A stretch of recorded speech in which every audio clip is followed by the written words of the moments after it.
سلام تماشاچیان شبکه اگروتک تی جی. امروز من درباره تاریخ یکی از مکان‌های زیبای کشور که در حقیقت جای تماشاباب در تاجیکستان است نقل می‌کنم. این مکان زیبا در ناحیه ناصر خسرو پیشین ناحیه شهر توس جایگیر بوده. نامش هم به خودش موافق 44 چشمه میباشد. تاریخ خود علم است بسیار شوق‌آور، عجایب و مقدس. مقدسی این علم از آن است که تاریخ نویس باید در وقت نوشتن لحظه‌ای که در تاریخ همچون حجت تاریخی باقی میماند باید خالصانه و با عدالتانه به آن حادثه نگاه اندازد. از این رو همه به تاریخ رو می‌آورد و حقیقت را از آن جستجو می‌کنند. من خواستم حقیقت تاریخ این مکان را جستجو کنم، چون که حادثه‌ای که با من رخ داد مرا چند وقت آرام نگذاشت و من از پسی جستجو شدم. در این باره باز در پایان صحبت مفصل می‌کنیم. بسیار جالب است تا آخر با ما باشید. حالا باشد من کمی درباره این مکان زیبا به شما معلومات می‌دهم. موضع 44 چشمه یکی از گوشه‌های زیبا منظر و تماشاباب و خوشاب با هوای جمهوری همان بوده از دوره‌های قدیم برای مردم معروف میباشد. چشمه در قسم جنوبی تاجیکستان در حدود ناحیه ناصر خسرو ولایت ختلان واقع است.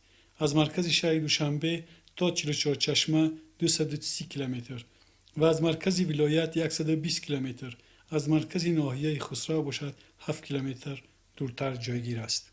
موضع 44 چشمه دشتی هموار و وسیع بوده. در قسم شمالی آن در رو بر رو تپه نچندان کلان موجود است. طبیعت این موضع نهایت گرم و خشک است. حرارت هوا در تابستان حتی به 47-50 درجه می رسد. این منطقه در حوزه دریای کافرنیهان جایگیر بوده با نام‌های چشمه، چشمه جان و 44 چشمه در بین مردم معروف است. چشمه دارای بایگری‌های زیادی طبیعت بوده. از درخت و گیاه‌های گوناگون، ماهی، مار و مرغابی و دیگر حیوانات نادر که بایگری حقیقی این موضع به حساب می‌روند بای است.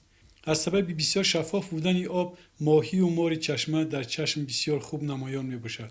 خوردن این ماهی مند است. از روی گفته ماهی‌شناسان این ماهی از خود زهر مخصوص اخراج می‌کند که به سلامتی انسان خطرناک می‌باشد.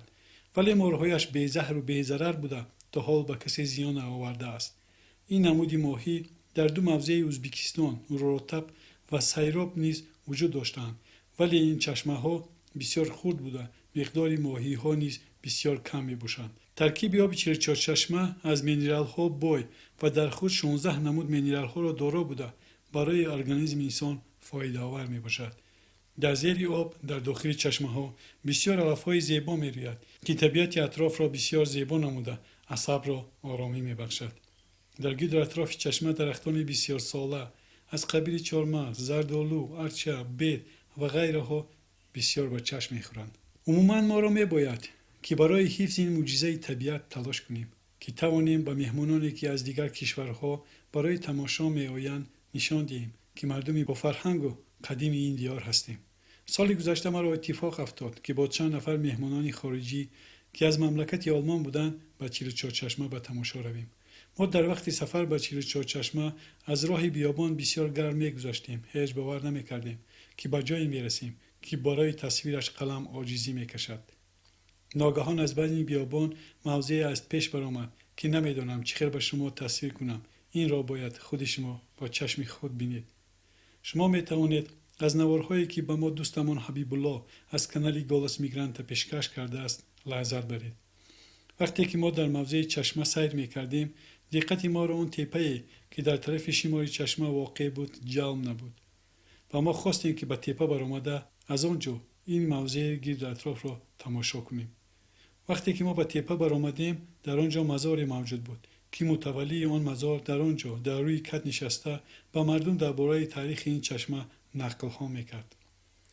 شما میتوانید در نوار این مزار را بینید. ما نیز به صحبت متولی همراه شدیم و درباره تاریخ این چشمه و مزار از او پرسان شدیم.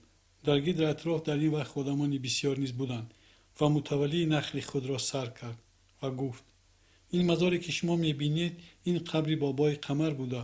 این شخص پادشاه کشوری بوده است.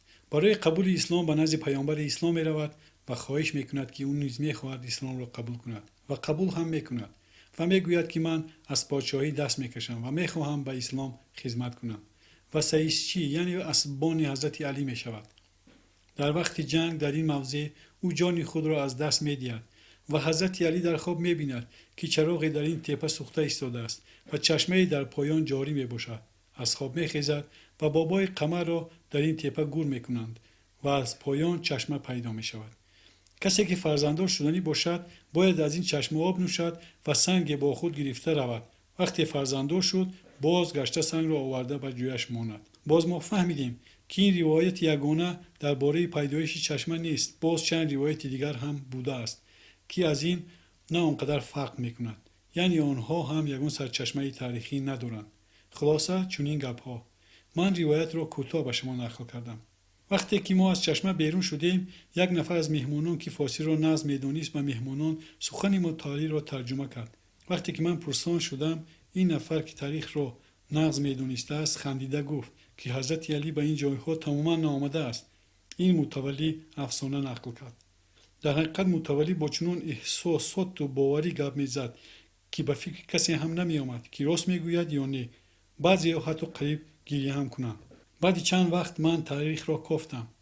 درباره چخیل عرب ها با سرداری کتیبه سال 705 و 711 اسلام را در تاجیکستان پهن کرده است و حضرت علی باشد سال 661 وفات کرده است که عرب ها به تاجیکستان 44 سال بعدی وفات او آمدند. در کتاب درسی مکتبخانه ها نیز این تاریخ آمده بوده است. اکنون خود فکر کنید تا چه درجه این روایت ها درستند یا نه.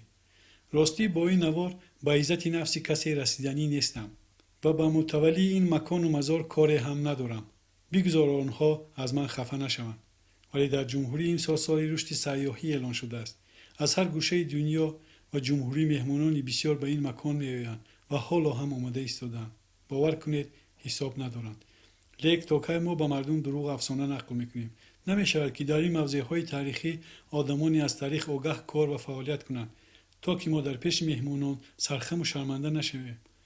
آنها بعدی برگشتن نگویند که تاجیکان تاریخ خود را نمیدانستند. این حالت نه تنها در اینجا در بسیار مکانهای تاریخی جمهوری جای دارد. من فکر میکنم که باید این شخصانی که مکانهای تاریخی را به مهمانان معرفی میکنند باید تاریخدان باشند، چون که آنها تاجیکستان زیبای ما را معرفی میکنند. مهمانانی که به تاجیکستان از دیگر دولت‌ها میآیند باور کنید آنها از ما دیده تاریخ ما را نقص‌تر میدانند. آنها پیش از آمدن اول به تاریخ شناس میشوند بعد میآیند. لیک ما باشیم با آنها تماما دیگر چیز را نقل میکنیم. لیک من تاریخ پیدایش دقیق این چشمه را پیدا کرده نتوانستم و از آن که با چشم خود میبینی هر کس پی میبرد که این چشمه تاریخ بسیار کهن دارد و بسیار قدیم است. اگر کسی دقیق داند یا یگان سرچشمه تاریخی را داند در کامنتاریا نویسید. من حتما پیگیری کرده به شما میرسانم. در آخر اگر به عزت نفسی کسی رسیده باشم عذر بسیار میخواهم. لیک خواهش میکنم که باید هر کس در جای خود باشد. من میخواهم و حتی در نقشه خود دارم که درباره مزرعه‌ها، ناحیه‌ها و جایهای تاریخی کشور به شما معلومات دهم و برای این حتما به آن جایها سفر کردن لازم میآید. لیک برای این مبلغ و دستگاه خوب لازم است که در ما نیست. لیک من حتما کوشش میکنم که برای شما نوارهای خوب پیشکش کنم و مصلحت و پیشنهادهای شما برای من ضرور است. با ما باشید. با کانال یک را تیجی آبونه و لایک ماندن را فراموش نکنید و من توصیه میدیم که حتما هر یک شما شرایط پیدا کرده با فرزندان خود حتما به سیر این چشمه بیایید. شما از تماشای این مکان لذت بسیار میبرید و این لذت را تا آخر عمر فراموش نمیکنید.